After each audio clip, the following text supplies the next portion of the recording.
Welcome back to my course, History of Socialism. Today, our topic is socialism in Latin America, and the country we're going to use as an example of Latin American socialism is Cuba, since it was the first socialist country in Latin America, and it still exists to the present day, although socialism survives in a decomposed form in Cuba. But it will be interesting to explore how it emerged and what happened throughout all these years. Almost 60 years socialism existed in Cuba. But before I introduce this country as a sample of Latin American socialism, I would like to stress that I wish we had more time, because this topic of socialism in Latin America is very important, because socialism became so deeply embedded in Latin American political culture. Unlike, for instance, Northern Europe. In this case, I can compare Latin America to some extent with China.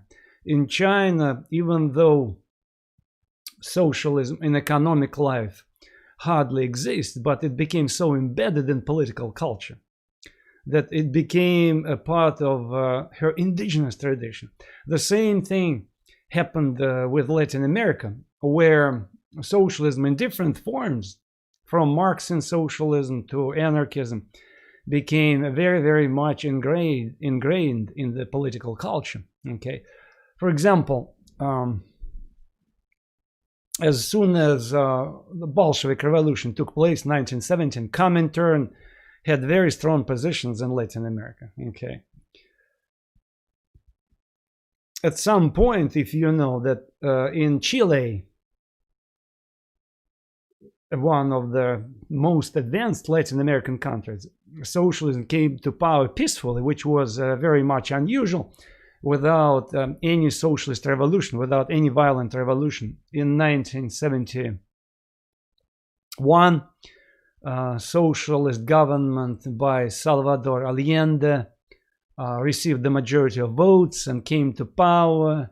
They were supported by the populace. Okay, unfortunately, reckless reforms of the socialist government that tried to nationalize the economy, inflated salaries of people, shut down economy, drove away all foreign investors, plus the hostility of the United States that encouraged sabotage of Chilean economy, resulted in a coup d'etat by General Augusto Pinochet in 1973. A coup d'etat by force. The socialist government was ousted from power, and Salvador Allende was killed during this coup d'etat. And to the present day, Chilean society is divided sharply in two parts. Half of the population still supports this socialist president, who became a martyr in their eyes, who sincerely tried to do something for working masses, but again, we have to face the reality. He created a total economic mess. And on the other hand, the second half of society, which still worships this dictator who presided over Chile after ousting Salvador Allende, Augusto Pinochet, so they cannot be reconciled to the present day. Although today Chile again started to lean leftward. Okay, so we have to emphasize this. There is another country, Bolivia, right in the middle of Latin America. Again, let me show you the map. Bolivia, which is colored in red. Again, if you look at this map, by the way, you will see socialist countries in present-day Latin America. See, Chile is not colored because it's not socialist anymore. Although, I repeat, there is a socialist-leaning government in power, but still formally it's a market-oriented country. But still, you can see red a few countries colored in red, where governments try to nationalize the economy, they try to boost welfare. Inflation, of course, exists, but many people support these regimes because they try to alleviate, as they understand this, these governments try to alleviate, as they say, desperate conditions of working masses. The most notorious country in the present day Latin America, which totally ruined its economy, is Venezuela, where president named Maduro, a former truck driver in power, he inherited power from Hugo Chavez, who was a popularly supported socialist dictator, who in fact had come to power through elections, by the way. After Salvador Allende, that's a second example how a socialist government was chosen by the people on the ground. Again, that support my thesis, my argument that do not look for some kind of exterior forces. It's mostly people on the ground who either reject or embrace this type of governments. Okay, so Hugo Chavez had been elected by the majority of votes, and Venezuela had rich oil fields, rich oil revenues, and Hugo Chavez jump-started a huge welfare state. Okay, he provided free healthcare, free education, a lot of benefits, and of course masses of people loved him, backed him up. Okay, unfortunately, when oil prices went down, this dollar shower ended, and he ran out of money. Remember how Margaret Thatcher once said, socialism is good, it works well until you run out of other people's money. So Hugo Chavez ran out of money, and unfortunately for him, he didn't have any oil revenues to back up his ambitious welfare programs. In fact, some Marxist consultants, and I have one friend from Moscow, a former friend of mine, Boris Kagarlitsky, a Russian Marxist, who was an advisor to government of Hugo Chavez, and they advised him to develop manufacturing.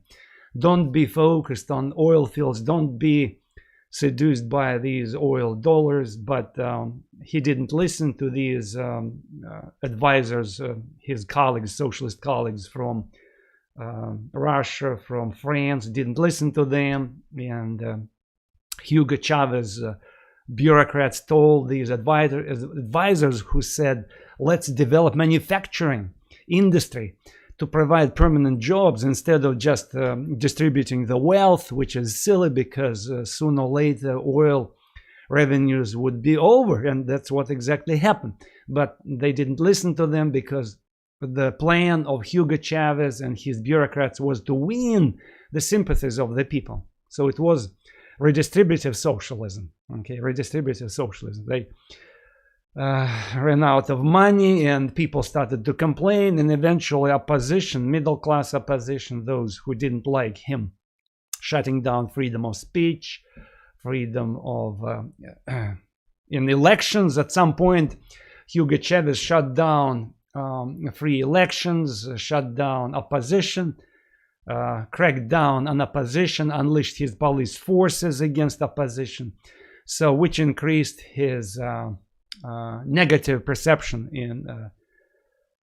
on the part of many people. So, and today Venezuelan society is divided in two parts. You know, half of society hates this so-called Bolivarian, it's called Bolivarian socialism. Another part still likes this, you know, so that two parts of society fight, and nobody knows who is going to win. We also have, as I said, Bolivia right in the middle of continent, Latin American continent, also socialist leaning.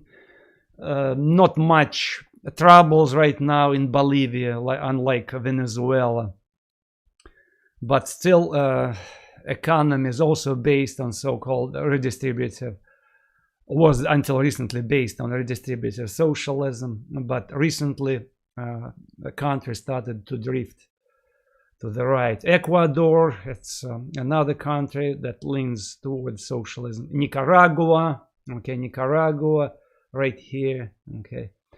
And again, the most important country is Cuba, that chose to go socialist 1959, and it was the choice of people on the ground, okay, people on the ground. As I said, socialism not only present in as a political culture, it became embedded into indigenous tradition of Latin America, okay? And one of the best evidence for this is emergence of so-called liberation theology. I don't have it in my slides here, but please remember, and unfortunately I do not have time to explore this very much, and I will briefly mention it. You know that the most popular church or religion or branch of Christianity in Latin America, it's a Catholic Christianity, okay? Everybody knows this. So since 1960s, within the Catholic Church, especially among the people who tried to link themselves to masses of people, who tried to do something for people on the ground and who wanted to fight against right-wing dictatorships, plural, because there were a lot of dictatorships in 1950s, 1960s in Latin America, right-wing dictatorships. A large segment of Catholic Church decided to side with socialists. Some of them even sided with Marxists, okay? And eventually, these local priests who link themselves to socialist or Marxist movements, they developed a tradition that became known as liberation theology. Liberation theology. What is the gist of this liberation theology? It's again a trend that emerged in Latin American Catholic Church, which insists that Catholic Christianity and Christianity in general should be linked to socialism, okay? So they argue that, of course, they use biblical arguments, theological arguments, they cherry picking quotations from the Bible, and they say, oh, Jesus Christ was a fisherman, he was a humble man going barefoot with his apostles, and so forth and so forth. So picking up quotes against some rich people, again, Jesus Christ chasing out these money changers from Jerusalem temple, and all these tales from the Bible used by these priests to back up socialism by using theological arguments. Basically, liberation theology, it's an attempt to marry ideas of socialism and Christianity, Catholic Christianity. That's what it is, okay? And to the present day, this tradition is very popular. And kind of to finish my long detour in this direction, I would like to mention that present-day Roman Pope, who is in charge of Roman Catholic Christianity, he came from this tradition. He was raised within this tradition of liberation theology. That is why we hear from him a lot of this progressive notions, okay, which he tried to introduce in the life of Catholic Church, okay. So now let's go back to our topic, a topic of socialist Cuba. As I said, I'm going to use it as an example of socialism in Latin America. Okay, Cuba is a small country if you look at the map, and by the way, it was one of the most developed countries. Okay, unfortunately, in the left-leaning literature, you will see a lot of emphasis on the corruption of dictatorial government in Cuba, which is correct, by the way. By 1959, Cuba was a dictatorship, not a brutal dictatorship, no.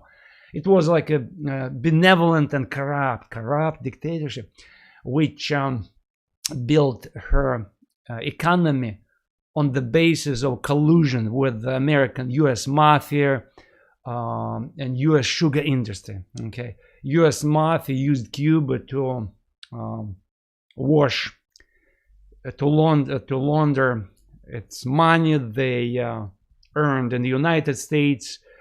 They didn't have the too many options to launder this money within the United States. So they shifted this money, buying properties in Cuba, in this dictator. So a huge chunk of Cuban economy was controlled by American mafia, and another chunk was controlled by American sugar companies. That was Cuban economy. But at the same time, as I said, people were not killed there. People were occasionally thrown into prison who criticized Cuban dictator. Okay, but I repeat, it was not a brutal dictatorship. Okay, something like I'm trying to find the comparison. Something like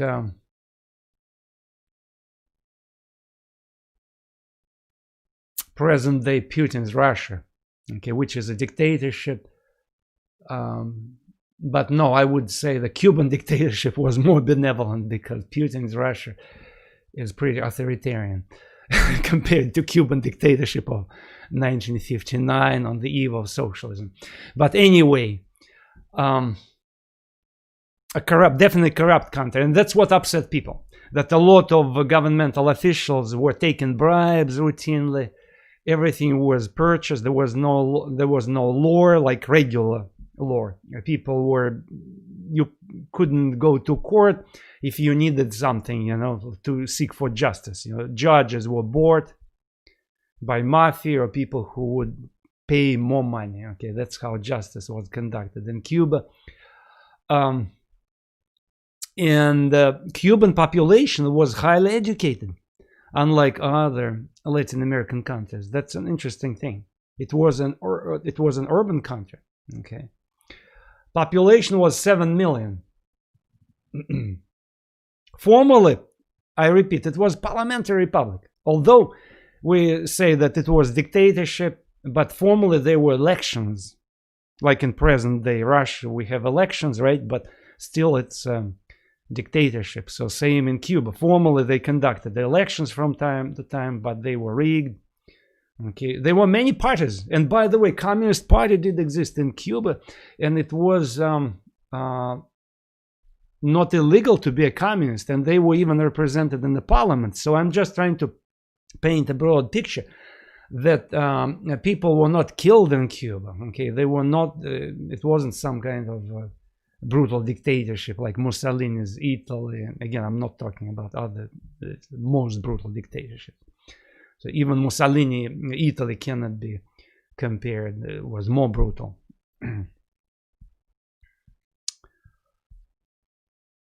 So there was a strong animosity toward the existing regime and to the United States, because the United States was viewed as the country which backed up the mafia and the sugar industry.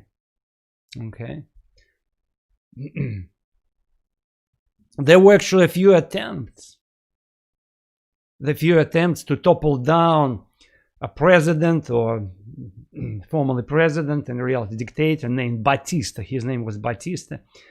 And in fact, the man named Fidel Castro, who became the symbol, who became the head and the symbol of the Cuban Revolution, he already tried to dislodge this dictator in 1953 with a small group of discontent people. He tried to do it, but failed. He was thrown into prison. Okay, and then he was freed and emigrated to Mexico and started to prepare a coup d'etat to topple down this dictator, Batista. What should be stressed, ironically, Castro was not a communist. He was not a communist, and he didn't like communists. Interesting, right? He didn't like then existent Communist Party. Okay, his brother Raúl Castro did have some soft spot for communists. Okay, but Castro himself was not in love with them, and he actually did not have an agreement with Cuban communists to act together. Okay, communists themselves dismissed him. They dismissed him as a reckless adventurist.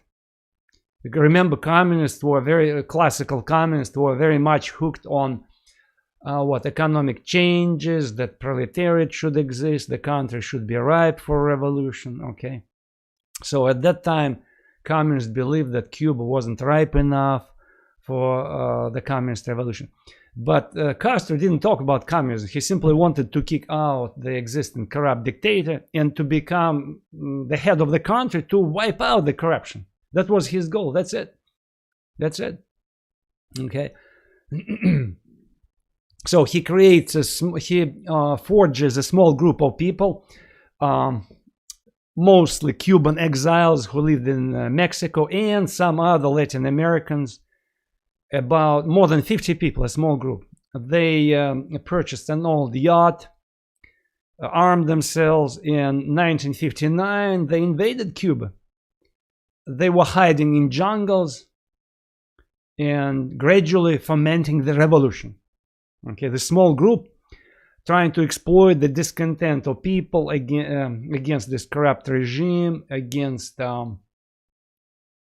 landlords, some peasants. There were some peasants in countryside who wanted land, and Castro also tried to look for their support. Okay, so gradually but surely, Castro and his group widened the circle of people who sympathized with them, and soon they found support in Cuban towns and in the capital of country, Havana.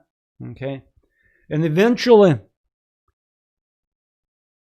the entire population swayed, the entire population's sympathies swayed into favor of Castro, because rumors spread around that somewhere in jungles there was a group of guerrilla fighters who wanted to dislodge the existing dictator. Okay, and his popularity tremendously increased. So he was viewed by the populace as a Robin Hood type.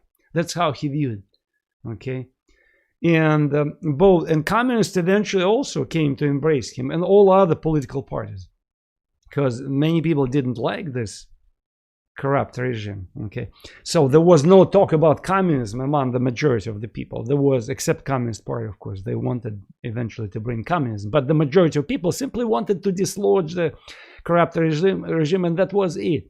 And the Castro was viewed by the majority of Cuban population as that force that would help them to do it. Okay, and by the way, regime was so unpopular in Cuba that there was hardly anybody to support it. When by the end of 1959, Castro, accompanied by a few thousand people, because his small army was growing and growing, and eventually there were a few thousand fighters, and there was a column of cars moving toward Havana. And eventually people opened the city to him, and the Cuban army refused to fight, okay, against Castro. So there was hardly any, it was pretty much a bloodless revolution. Although during the Jungle War, of course, there were some victims, but the coup d'etat itself was bloodless. Okay, late, of course, Castro, in seeking revenge, executed a few hundred Batista officers. Okay, but originally there was no fight. Okay, soldiers refused to fight Castro troops, guerrilla troops, and eventually surrendered. Ironically, again, Castro declared himself a communist as late as 1961, and I will tell you why. Okay, you will see why. So that's what I wanted to emphasize, that we use this expression communist Cuba or socialist Cuba, with different ways to call Cuba. But originally, I repeat, Castro was not a communist. He only later converted to communist. We will see the reasons why he did it. Let's explore his biography, who he was. Castro, Fidel Castro.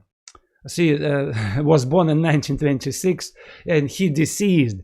He deceased in 2017, I think 2017, so there should be a year of his decease. I forgot to mention it here.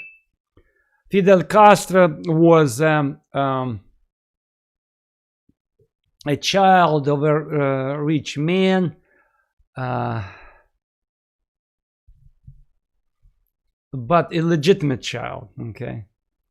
He was very close to his mother, Catholic mother, educated in a Jesuit college, and later was able to become a lawyer, okay? So and eventually his father recognized him. So he was able to receive a very good education. And I repeat, his views were nationalist. He was nationalist. Before he became a communist, he was nationalist because his dream was to get rid of this American influence in Cuba, to get rid of the corrupt regime, and to liberate the Cuban nation. Okay.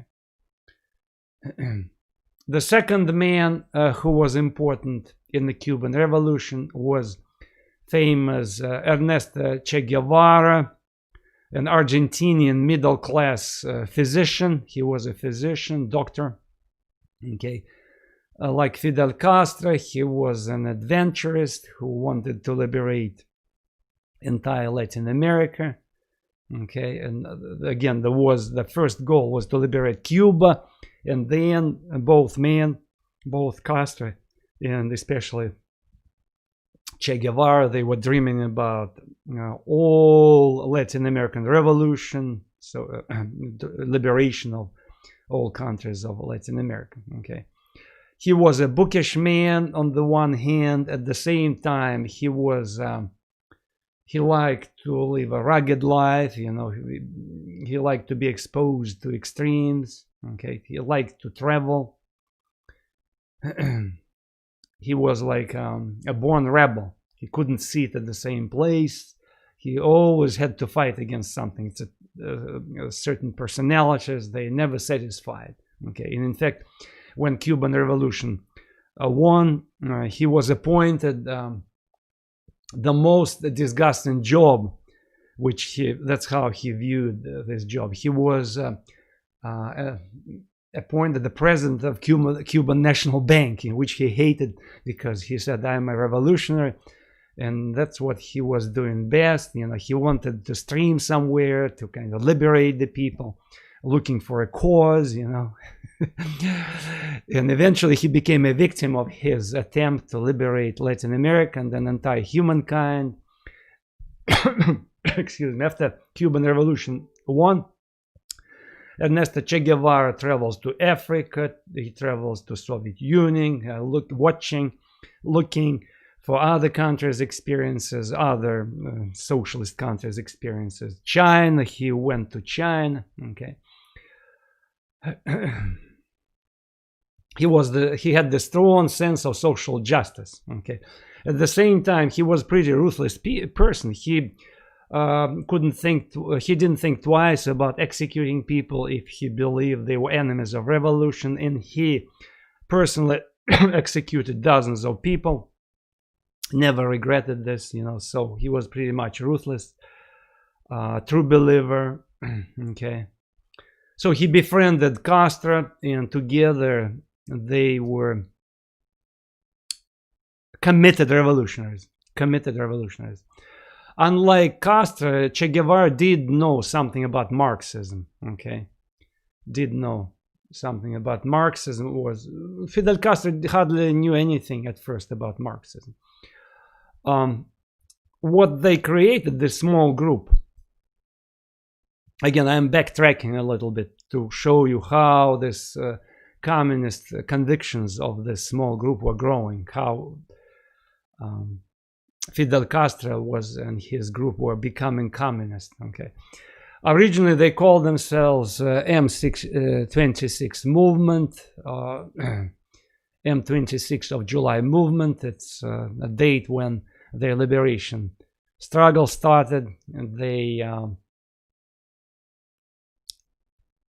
boarded Granma. It's a yacht, okay, trying to invade Cuba, and they did successfully. For a few years they were fighting in jungles, okay, 300 fighters, which were growing later. They were hiding in Sierra Maestra mountains. And as a result of this gradual support they received from the populace, they were eventually able to take over entire country in a bloodless coup d'etat. So a forging alliance with communists.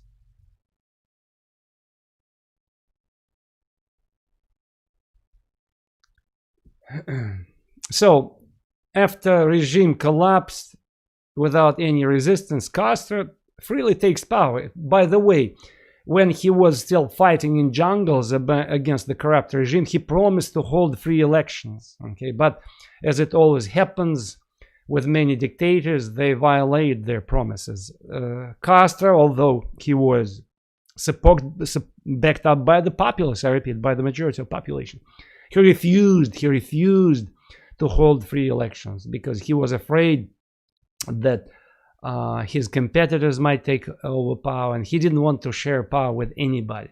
So like many dictators. And of course, he tried to distance himself from the bad dictators, and he thought about himself as a good one, okay?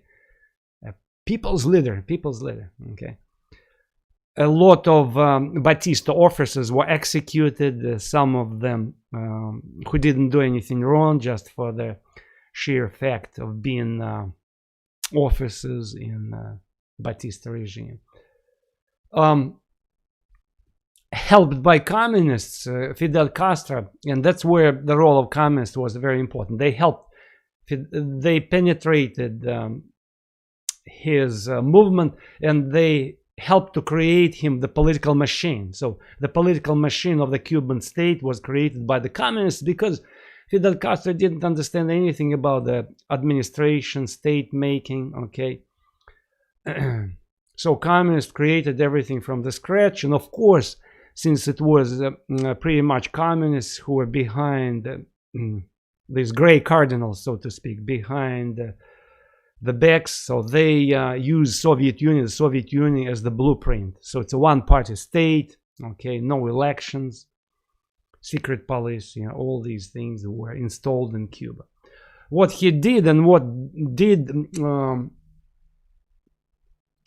provide him an overwhelming support on the ground, he confiscated rich holdings, including his father's, so which was so vivid and so obvious for people that he didn't want to accumulate any assets, money. So I repeat, including his father's estate. So all big land holdings were confiscated and given to peasants. Of course, peasants only briefly could enjoy their small holdings. Like in all other socialist countries, soon they realized that they were they couldn't be masters of their small land plots, because like in Soviet Union, like in China and other socialist countries, all peasants were forced on collective farms.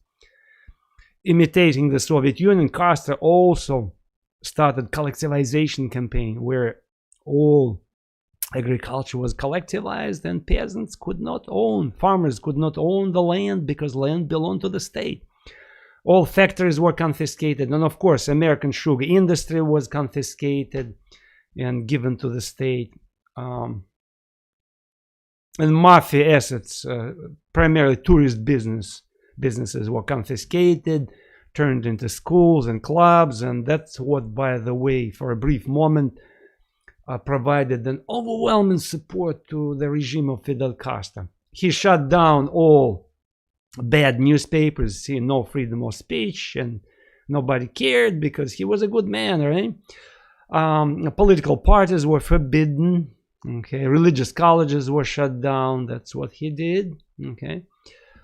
As I said, promised elections, never kept his word.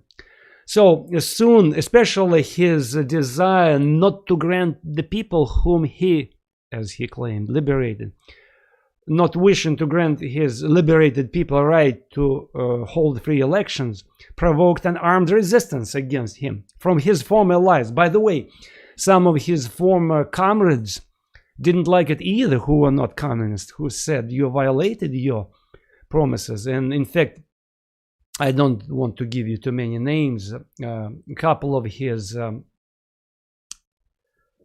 close friends who were with him in jungles in Sierra Maestra Mountains fighting against Batista regime, they became outspoken critics of Castro regime, and he imprisoned them. Okay, so that was the answer of the popular dictator to the request to allow people to have free elections. What I would like you to remember, that in 1960s, when Castro had to fight against his enemies, 10,000 people were killed. So not necessarily some rich farmers or factory owners, hardly any of them were there because they escaped to the United States or Spain. It was mostly farmers or regular people who wanted free elections, so they were executed, 10,000 people. Okay. Like in the Soviet Union and China, he also launched his own gulag concentration camps for counter-revolutionists, homosexuals, and common criminals. Especially for some reason, I don't know why. Maybe it was explained by his. So again, I'm speculating here. Maybe it was related to some of his Catholic leanings when he was young man, although he dropped his Catholicism, because in 1961 he declared himself a communist. Okay, so he became an atheist. What I would like to emphasize, that in addition to counter-revolutionists, so those people who spoke against his communist regime, I repeat, he started to call himself a communist in 1961.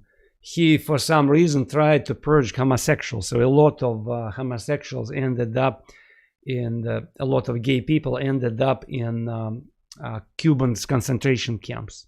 Okay. He also encouraged people to spy on each other, surveillance. What is this? Neighborhood committees. So in all towns, villages, and big cities, of course, Havana and others.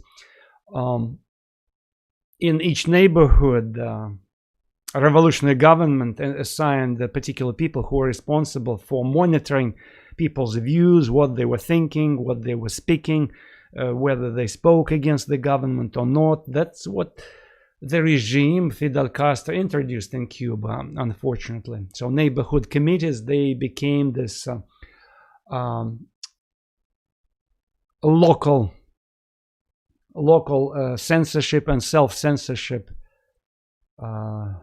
entities, where people were literally caged because they couldn't speak up, and it was not safe to speak up. Rich and middle-class Cubans escaped right away. By 1960, all rich and middle-class Cubans escaped, 50,000 of them. Okay, so those who remained within Cuba, who were fighting against the regime, it was mostly, I repeat, regular people who didn't like his anti-democratic measures. So U.S. simultaneously was plotting against Fidel Castro, CIA, famously, you heard it. So, it's everywhere, you know. So it's everybody talks about that. Thousands of articles, books were published about this. That U.S. indeed plotted against Castro. There was also invasion organized, backed up by U.S.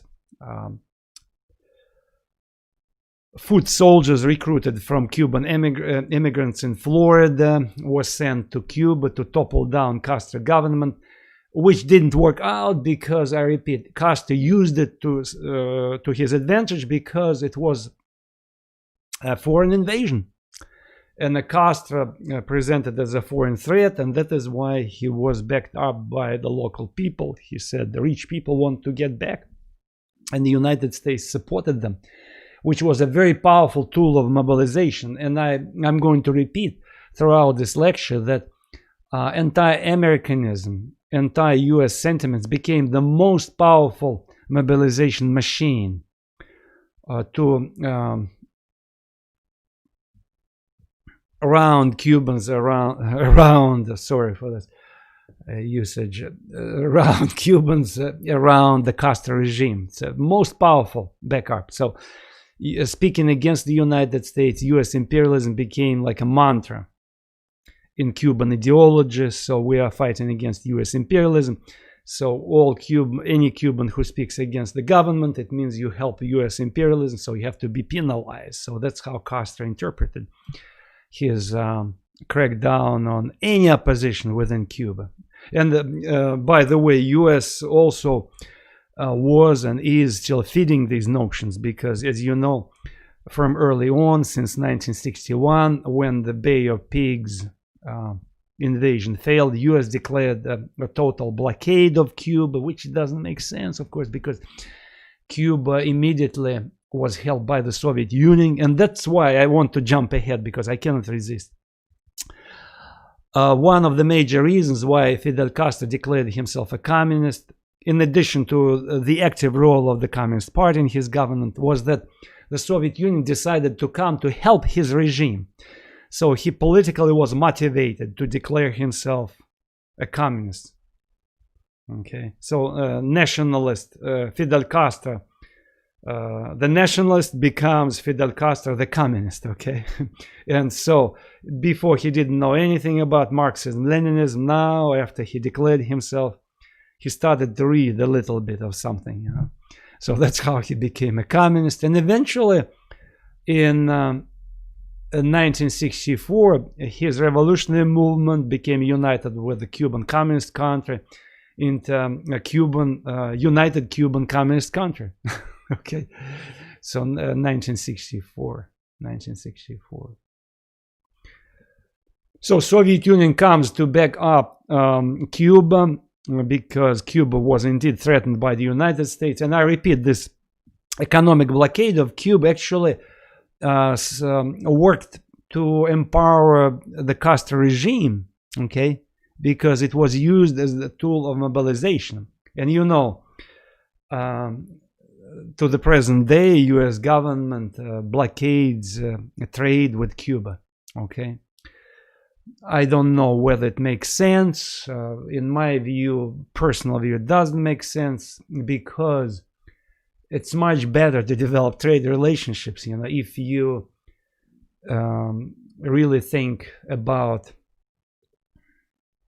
eroding a socialist regime. You know, again, I'm a hypothetical thing. The best way is to establish close trade relationships with this regime. That's exactly what happened with the Soviet Union, which partially opened itself to like foreign trade. Okay, people started to bring Western music. We will be talking about it. I'm jumping ahead. Western music, Western merchandise, Western books, and eventually people of the Soviet Union became hooked on the Western culture, and which contributed to the demolition of the Soviet Union. So I don't understand why it cannot be done with Cuba. You know, again, if you really want, if you have plans to do something with this regime. So to the present day, by the way, this regime, socialist regime in Cuba, does enjoy, I wouldn't say total support, but the majority support. And I will explain to you why it enjoys the majority support. Okay. The major problem for Cuba was how to survive economically at that time in 1960s. And that's when the Soviet Union came to help Cuba. So what was the major problem? The major problem was what to do with the sugar industry in Cuba, because sugar was the major item of foreign trade in Cuba.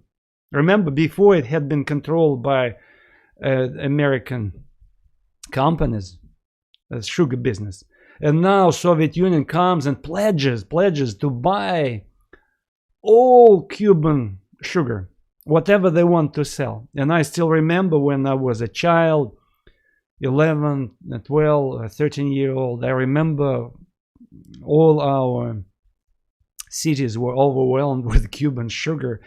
and it had this interesting texture. At least that's what people told me at that time, because there was abundant Cuban sugar that was delivered in mass to the Soviet Union. In exchange, Soviet Union provided industrial support, delivered some whatever material assistance like trucks, tractors, military equipment, all kind of food, regular food items. Okay, so Soviet Union did save the Cuban Revolution. United States was really mad about what happened. Okay, I don't know. Ask your grandfathers, grandmothers. They might tell you that there was so-called Cuban Missile Crisis, 1961. What happened? When there was this invasion of pigs, remember I mentioned that Cuba was threatened by the United States, economic blockade. So Cuba asked the Soviet Union to protect militarily the regime. And Soviet Union originally decided not only to provide conventional weaponry, but Soviet Union sent nuclear missiles to Cuba. Okay, nuclear missiles. So, which means 90 miles away from Florida, there would be Soviet nuclear missiles. And by chance, the United States found out about this, although Soviets did so secretly, and you know, the Soviet regime was so secretive that it was very hard to find out what they were doing. But unfortunately for the Soviets, there was a high-positioned Soviet general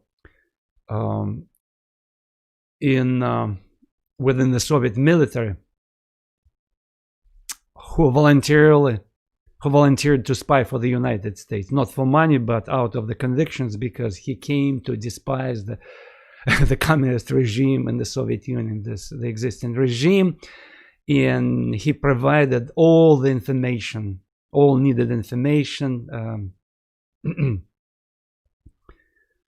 His name, Oleg Penkovsky, his name. So he was declared later by the CIA one of the heroes of this invisible front of intelligence services. So the Soviet general provided all the information about quantity and quality of Cuban nuclear missiles, and he also revealed that Soviet Union was militarily weak.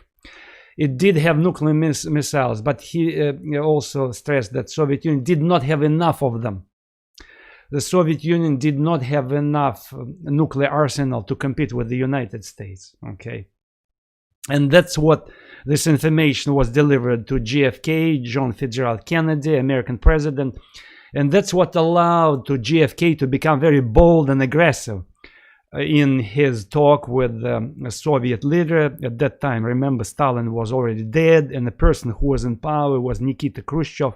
So Kennedy didn't back off. He was very assertive, and eventually Khrushchev decided to back off. Okay, because JFK threatened with a nuclear war, and Khrushchev backed off.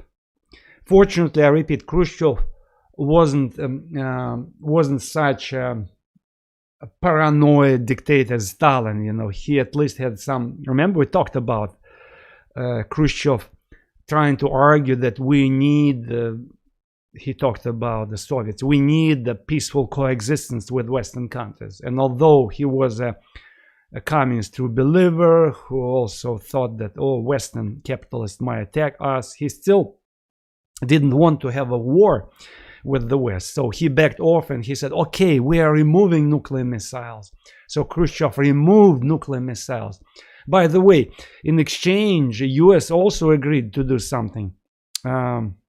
US nuclear missiles were stationed at that time in Turkey, and they targeted Soviet territory, okay, within the same close range, directly targeted Soviet territory. There was an exchange, so US said, we are removing our nuclear missiles from Turkey, and you are removing your missiles from Cuba, and that's what happened, okay.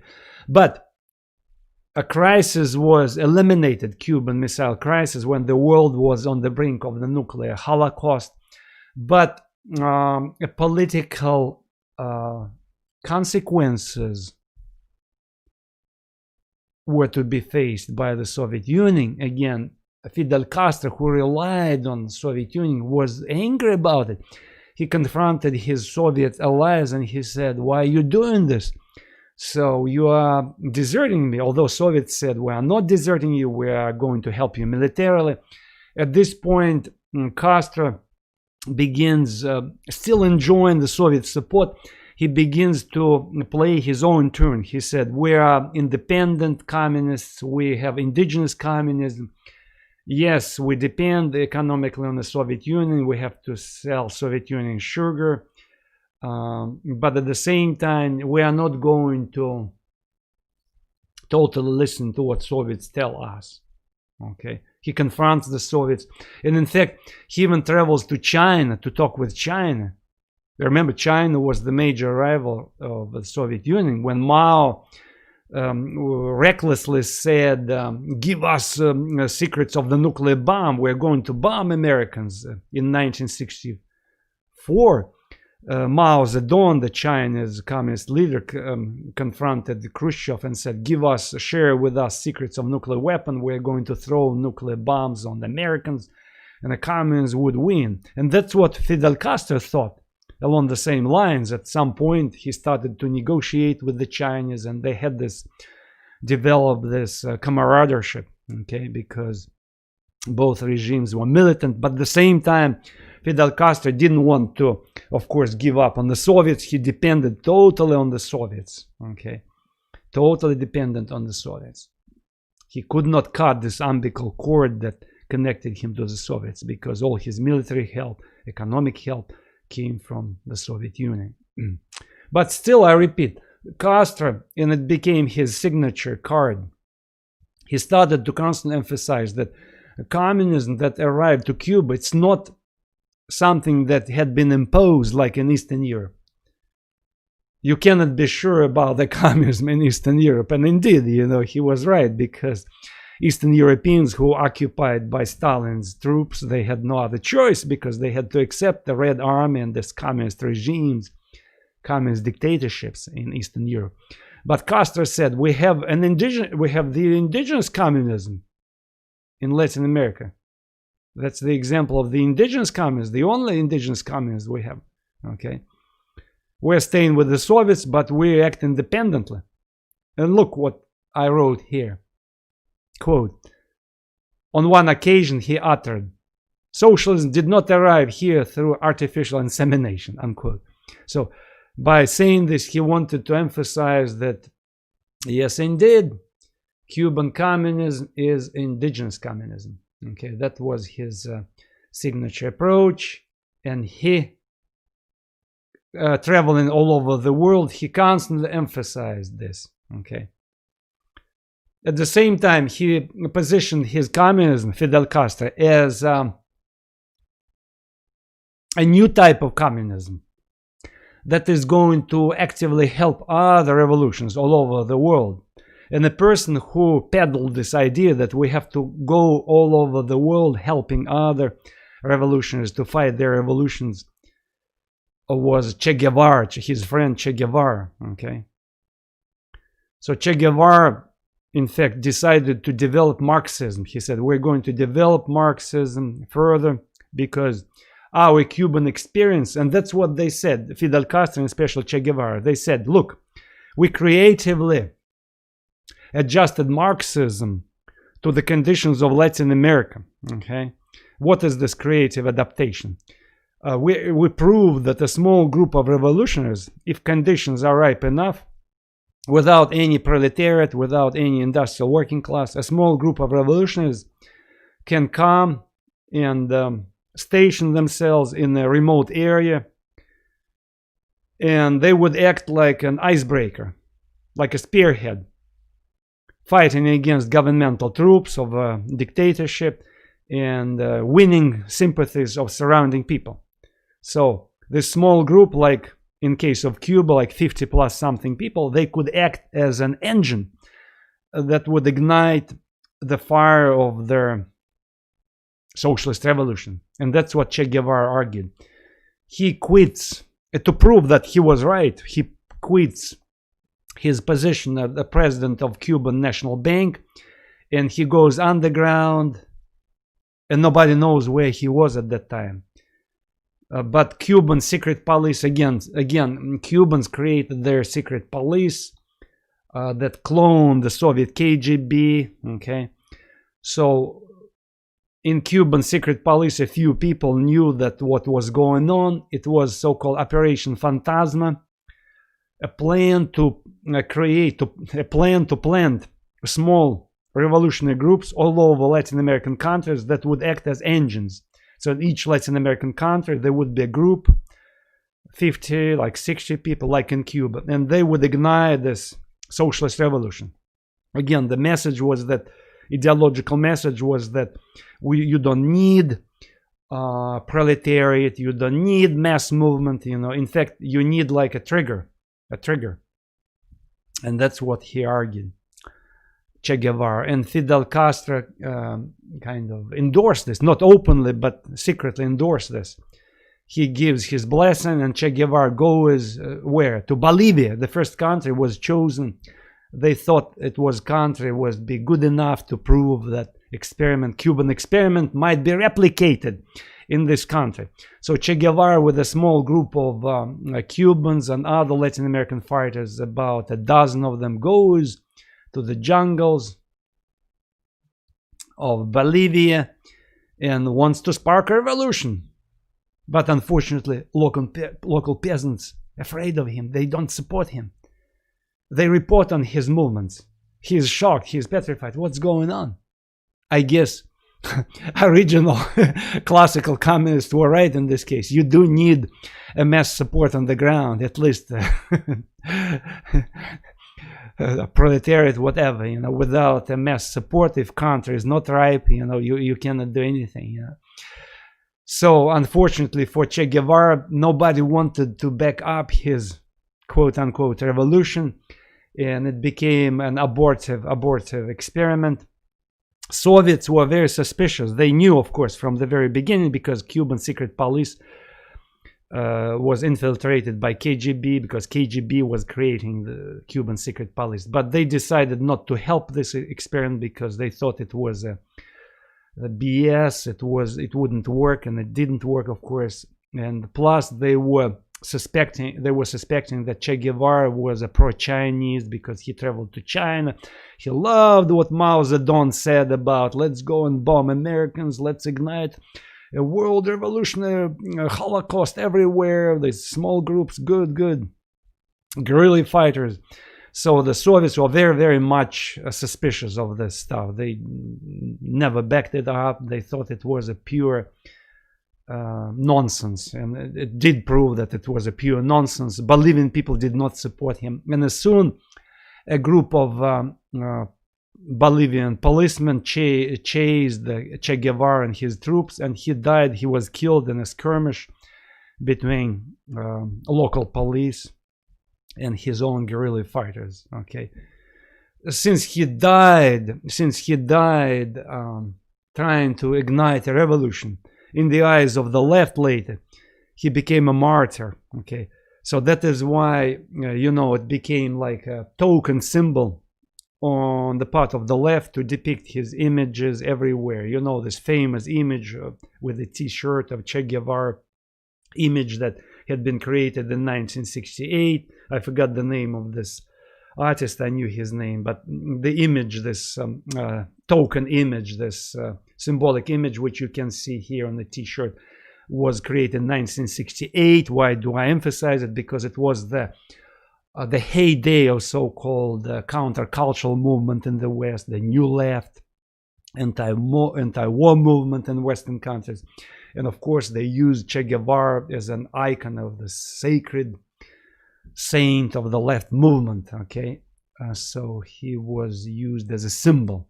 And I repeat, the fact he died made him a martyr. And since he died for the cause, for the noble cause, some on the left even call him a Jesus Christ with a gun. You know, that's what I saw in some articles. You see this here and there. So he became one of the sacred icons of the radical left. Okay. Cuba, in effect, promoting socialism, in reality was building nationalism. So what Fidel Castro was doing with Cuba was making this Cuban nationalism, which was focused on fighting the United States, criticizing the United States. And I repeat, the United States gave him plenty of food for this by declaring economic blockade, by ostracizing Cuban regime. So it was a very convenient tool for him. Anti-American sentiments were used to build Cuban nationalism. Okay, and another way to build Cuban nationalism. So look, it's very important. He wanted to show that Cuba, although it was a small country, but it was a very important, worldwide important. Okay, more important than some big countries. And how do you do it? He continued to some extent this Che Guevara tradition, going and helping other countries who declared their revolution, where revolution won and needed support. So Cuba, with the silent agreement of the Soviet Union, interfered into various parts of the world, sending troops, backing up local leftist, socialist or communist regimes. Okay, and that's what gave Cuban regime the sense of pride. So we are, even though we are small, but look, we go all over the world. Without us, these new revolutionary regimes would be doomed, and we are very powerful. And it did instill the sense of self-respect or self-esteem was in the kind of souls of many Cubans. So look how powerful we are. So we are able to help other people. Okay, so we are small, but we are big at the same time. So it empowered this Cuban nationalism. So very important what I'm just trying to tell you, because it's rarely emphasized in books. Okay, we can talk about the socialist reforms, some good and bad things he was doing, Fidel Castro. But at the same time, the point I want to make that Fidel Castro was presiding over making of Cuban nationalism. And there were two major elements of these Cuban nationalism. The first, cultural, political, ideological critique of the United States, so anti-Americanism. And you know, by the way, in many other countries, anti-American sentiments also used to build up nationalism, to mobilize people. So in present-day Russia, for instance, anti-American sentiments used by Putin regime to mobilize the Russian nation. Okay, not to such an extent like in Cuba, but very similar. So first element of Cuban nationalism, anti-Americanism. And the second powerful element, it's the agent of international revolution. So this factor, the international role of Cuba. So it's another powerful, second most powerful tool of Cuban nationalism. Look, there were civil wars in Angola, where Marxist regime came to power in 1974, in Ethiopia 1975, Mozambique the same year, Nicaragua 1979, and finally Venezuela. It's in 1989, 1990, Hugo Chavez, whom I mentioned. All these areas were covered by Cuba. Cuban secret police, Cuban troops were sent there to what?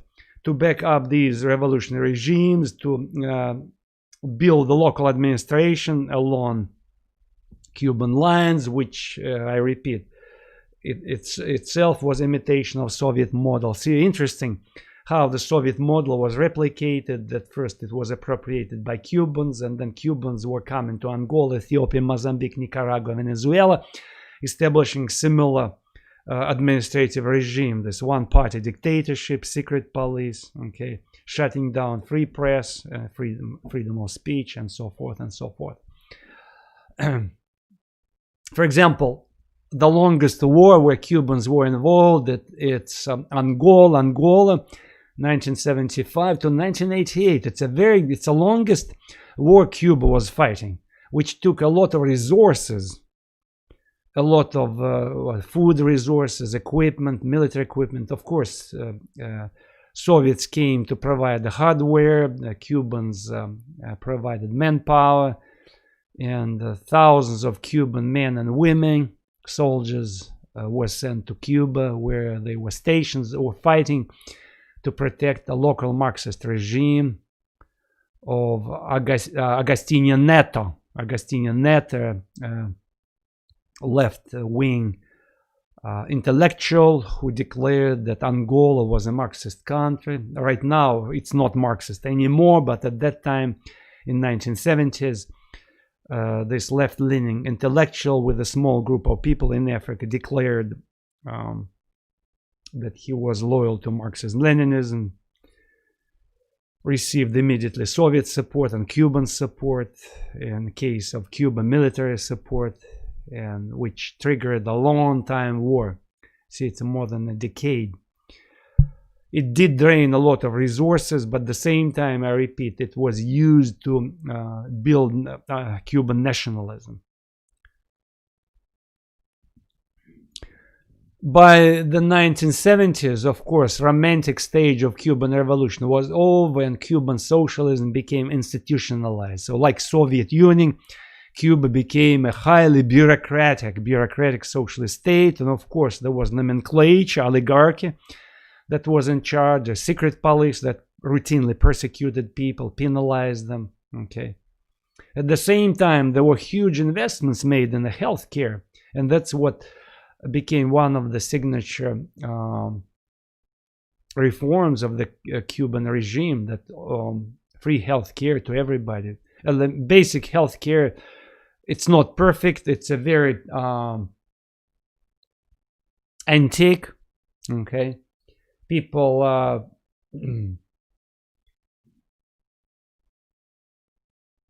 do not have sophisticated equipment to be cared for, but the basic care is available for free in Cuba. Of course, if it's something serious, surgery, you will be in big trouble. Okay, and people have to wait in line, by the way. Cuban healthcare, so it's like in the former Soviet Union. You cannot receive immediate help. It's very hard.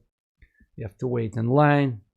But formally, basic care is available. It's imperfect care. And Cuba trained a lot of doctors. By the number of doctors, it's #1 country in the world.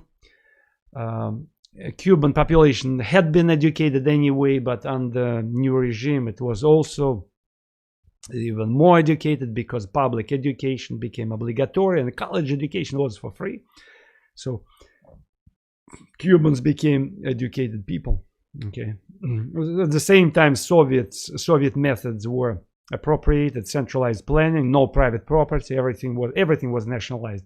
Collective farms, no private factories, no private dineries, no private restaurants, everything belonged to the state. Secret police, mass surveillance, dissidents were thrown into prison or in concentration camps. And especially, I repeat, again, that's what the left supporters of Fidel Castro, they don't like to mention it. He really hard cracked down on gays. I repeat, a lot of them were put in concentration camps. And simultaneously, Fidel Castro started to cultivate his cult of personalities. The same story. Stalin, Mao, Kim Il-sung career. It's on and on and on and on. The Soviet model was recycled many times, repeated many times. So here in Cuba, we see the same pattern.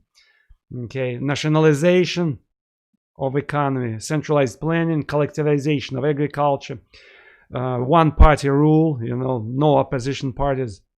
Secret police, policing people's thoughts, policing people's speech, penalizing politically incorrect behavior by putting people in concentration camps, and finally, a cult of personality. That's what you see here again in Cuba, like in other countries that built socialism along Soviet lines.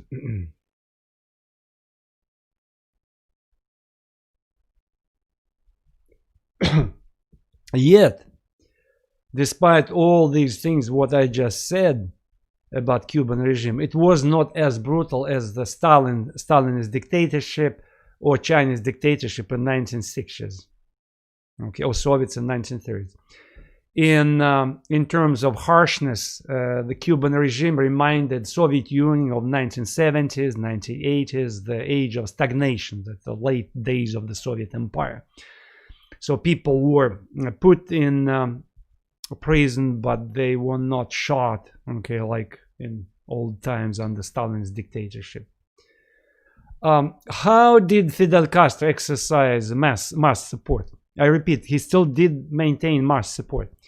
What helped him? From time to time, Fidel Castro was able to get rid of these people who complained about his regime, who potentially could create an opposition, okay? First, I repeat, he mobilized people around his anti-American sentiments. So Americans after us, American after us, and they were after them, indeed. So it allowed Fidel Castro to mobilize people. But another major element, what allowed Fidel Castro to receive popular backup, was negative selection. I call it negative selection. Periodically, he expelled thousands of people who had opposing views, just releasing them from the country, expelling them from the country. Okay, the major escape from Cuba. Cuba was and still pretty much a closed country. You cannot freely travel, especially in 1970s and 1980s. Nobody could freely travel out of Cuba. So Cubans could not. They were forbidden to travel. You could not. Like even the Soviet Union, you could travel occasionally for a tourist trip. In Cuba, you were not allowed to travel at all. Okay, the country was a closed country, like in the Russian under Stalin 1940s, 1950s. But when complaints were growing and Fidel Castro felt that indignation of people might be turned against him, he released these bulks of people. And the major bulk of released people was in 1980, when 125,000, think about this number, 150,000 people were suddenly released from the country. Okay, at first there were hundreds of Cubans trying to make makeshift boats escaping to Florida. Okay, and at first they were shot and a few people were killed who tried to escape Cuba, killed by Cuban border guards. But then Fidel Castro issued an order to let them go, and suddenly, for about a few weeks, thousands of people who felt that a loophole was created in the border, they jumped on boats, makeshift rafts, using all kinds of tools and means to escape from the country. Okay, because they knew this loophole might be soon shut down, and that's exactly what happened. Okay, in 1 month, essentially, in 1980, 125,000 Cubans who didn't like the Castro regime were able to escape to Florida by using whatever means they had. It was the most numerous exodus since the end of hostilities during the Second World War. Since the Second World War, in the world, people didn't see such mass exodus by sea, 125,000 people. So it means Fidel Castro got rid of these opposition people. So those who were humble, who relied on welfare state created by Fidel Castro, where people were satisfied to have a little bit of something to eat and a roof above their heads, and that was enough. So that's how he got rid of the opposition. So, still, by 1991, when the Soviet Union was gone, we're going to discuss this either this Thursday or next week. when majority of people within the Soviet Union didn't care about communism anymore and just gave up on communism, and communism collapsed on its own, 1991. Still, in Cuba, communism enjoyed popular support. So, because it was indigenous. Simultaneously, Fidel Castro loosened his grips over society. For example, in 1978, there were 15,000 political prisoners. Of course, many of them were kicked out from the country. Remember, I mentioned this big escape from the country in 1980. But still, the job was done. All people who complained about the regime, his regime, were gone. By the time when Soviet Union died, 1990s, there were only about 500 political prisoners in Cuba. Okay. Mostly poets, journalists, writers, and gays. These were the political prisoners in Cuba. So Soviet Union dies 1991. Big deal. That's when communism started to collapse. But in Cuba, communism survived on its own because it was indigenous. Okay. At the same time, they did introduce some partial reforms. They allowed NEP, New Economic Policy style reforms, where like restaurants, small dineries were allowed to be privately owned, although commanding heights still belong to the state. So again, what we have right now in Cuba, again, it's the same pyramid. Remember what Lenin had suggested in 1920s, NEP. The top of the pyramid, Communist Party, secret police, but at the bottom we allow elements of capitalism to coexist with the elements of socialist economy, like big enterprises, factories still belong to the state. See, it's like a hybrid system. That's what we have in Cuba right now. So how do we characterize Cuba today? It's a partially decomposed communism, so half and half capitalism, half communism. And since communism became deeply embedded in the Cuban culture, it's a part of indigenous culture. All these memes, political system, memes, cultural habits, behavior, social welfare state, because 3 generations of people, like 60 years. By the way, before Fidel Castro died in 2017, he was the longest surviving political leader in the world. Okay? So he was in power, I don't know, longer than anybody else, except even Soviet dictators didn't stay in power for so long. Maybe in Zimbabwe, the socialist dictator Robert Mugabe could compete with him, but I doubt it. I think Fidel Castro was the longest surviving political leader. And of course, longest surviving socialist leader. So, 2 or 3 generations grew up under Fidel Castro, so which absorbed this socialist mentality, socialist culture, socialist indoctrination. So it became part of indigenous culture. That's what I'm trying to show to you. You know, it's not some kind of alien imposition, because Cuba on her own asked the Soviet assistance. They imported Soviet, yes, Soviet model, imported it, but they assimilated it to their own soil, and it became part of their indigenous political culture and culture in general. Okay, so Cuba today is a country in transition. Again, most probably it's I'm speculating here, most probably in a couple of generations Cuba would become a normal market state. Okay, but it will take time. At the same time, it is going to have a strong state, because strong state, benevolent state that distributes welfare, it's a part of Cuban culture. So most probably we would have this elements of market and benevolent state, and that's how it's going to be. That's my speculation. Okay, and on this note, I would like to finish my lecture, and I will see you next time. Thank you for your attention.